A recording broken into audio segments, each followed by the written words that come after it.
10th மேக்ஸில் new சிலபஸில் chapter 3ல exercise 3.12 7 some.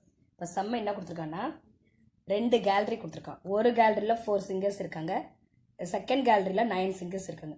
இந்த 2 கேலரிக்கும் இடைப்பட்ட டிஸ்டன்ஸ் எவ்வளோன்னு கொடுத்துருக்காங்கன்னா 70 மீட்டர்னு கொடுத்துருக்கான். இந்த 2 இடைப்பட்டத்துக்கும் ஒரு பர்சன் நிற்கிறார், எங்கே வேணால் நிற்கிறார். ஆனால் அவருக்கு என்னன்னா சவுண்ட் இன்டென்சிட்டி ஈக்குவலாக இருக்கணும். இப்போ நம்ம அதை என்னென்னு எடுத்துக்கலாம், கேலரி 1லேருந்து பர்சனுக்கு டீன்னு எடுத்துக்கிட்டு கேலரி 2லேருந்து பர்சனுக்கு 70 - டின்னு எடுத்துக்கலாம். சரியா? அடுத்து சொல்யூஷன். கிவன் டேட்டா என்ன கொடுத்துருக்கான்னு பாருங்க. ஒரு ஹிண்ட் கொடுத்துருக்கான்.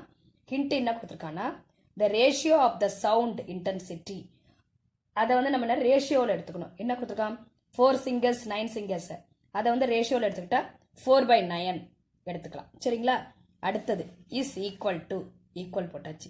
அடுத்தது என்ன கொடுத்துருக்கான்னா the square of the ratio of the corresponding distance. நம்ம டிஸ்டன்ஸ் எடுத்துக்கிறோம்ல, அதை ஸ்கொயரில் போட்டுக்கணும். இப்போ இது என்னன்னு போட்டுக்கணும், D square divided by 70 - D whole square equal.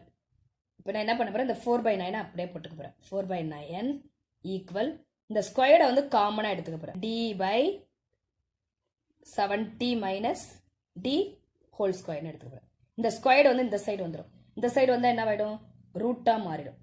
Root 4/9 equal இந்த டி பை 70 - டி ஈக்குவல். இப்போ இந்த ஸ்கொயர் ரூட்லேருந்து வெளியே எடுங்க. ஸ்கொயர் ரூட்லேருந்து வெளியே எடுத்தா என்ன வரும், 4 வெளியே எடுத்தா 2, 9 வெளியே எடுத்தா 3. ரூட்டுன்றதால நமக்கு என்ன வரும், ப்ளஸ் ஆர் மைனஸ் ஈக்குவல். இது அப்படியே வந்துடும், டி பை 70 - டி. இப்போ ப்ளஸுக்கு தனியாக கண்டுபிடிக்கணும், மைனஸ்க்கு தனியாக கண்டுபிடிக்கணும். Plus 2/3 equal D by 70 - D. அடுத்தது minus 2/3 equal D by 70 - D. இந்த 70 இந்த சைடு 70 - டி இந்த சைடு கொண்டு வந்தால் என்ன வரும், 2 × 70 - D equal to 3 × D 3d. இப்போ 2 உள்ள மல்டிப்ளை பண்ணுங்க.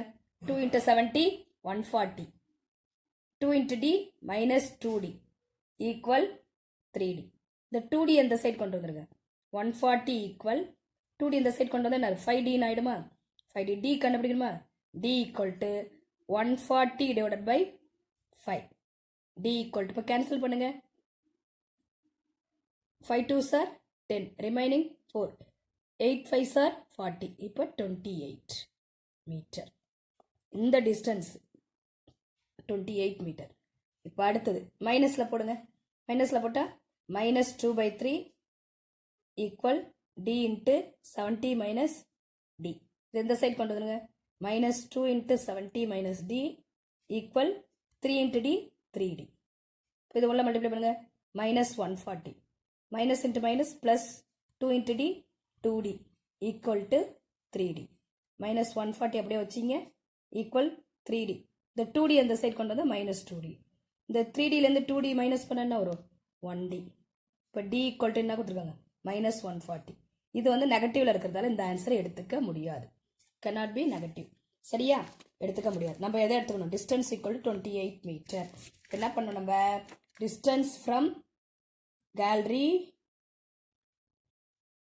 1 என்னென்னு எடுத்துக்கிட்டோம், நம்ம டீன்னு தானே எடுத்துக்கிட்டோம். கேலரி 1 என்ன எடுத்துக்கிட்டோம், டீன்னு எடுத்துக்கிட்டோம். டி ஈக்குவல் டு எவ்வளோ, 28 மீட்டர்.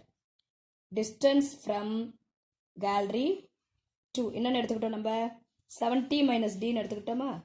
இப்போ 70 டியோட வேல்யூ என்னது, 28 ஈக்குவல் டு 42 மீட்டர். இதுதான் ஆன்சர்.